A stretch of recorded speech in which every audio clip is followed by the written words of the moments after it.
O ideal, o mundo perfeito, seria você alimentar todos os dias.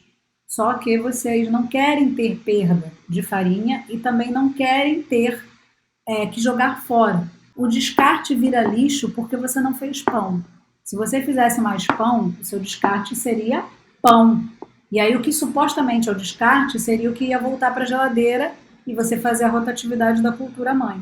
Quando você vai alimentar um pouco dessa cultura, eu, Fernanda, não gosto de alimentar a conta para fazer o pão.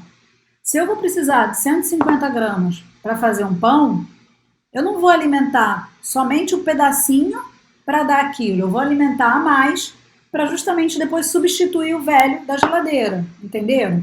Porque isso é o ciclo de uma padaria. Isso é você replicar um fundamento profissional para o seu ambiente de casa e ter um resultado profissional.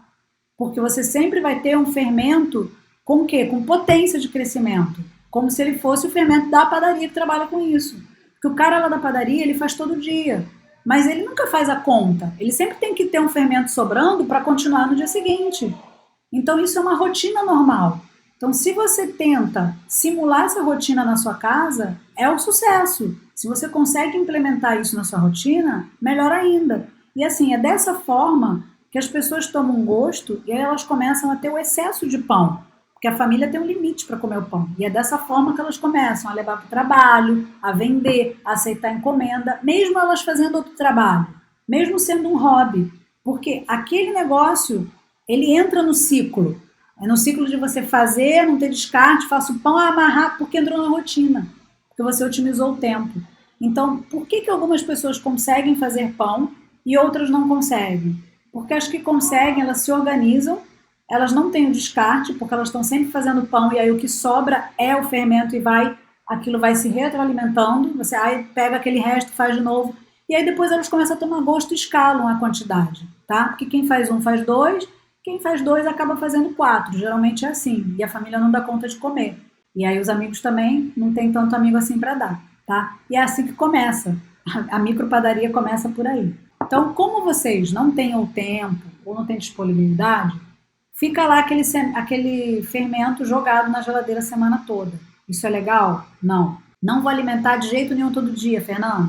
Você vai fazer seu pão no sábado. Na sexta-feira, você pega o sujeito lá da geladeira, tira, não precisa esperar ficar em temperatura ambiente. Pega uma quantidade dele, coloca no outro pote e aí você vai alimentar ele.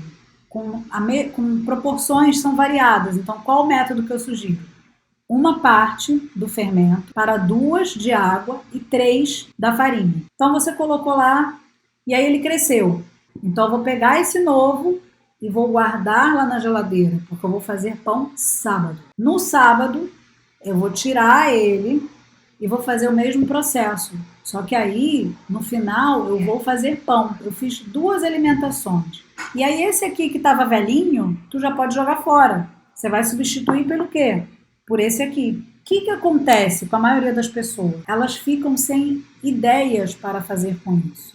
E é fácil, por quê? Tem panqueca, tem pão tipo indiano que eu coloquei lá, tem bolo. E aí você faz o que você achar mais fácil. Então, se você incluir na sua rotina fazer coisinhas com descarte, você consegue alimentar ele mais vezes durante a semana sem ter uma perda tão grande. Você consegue otimizar.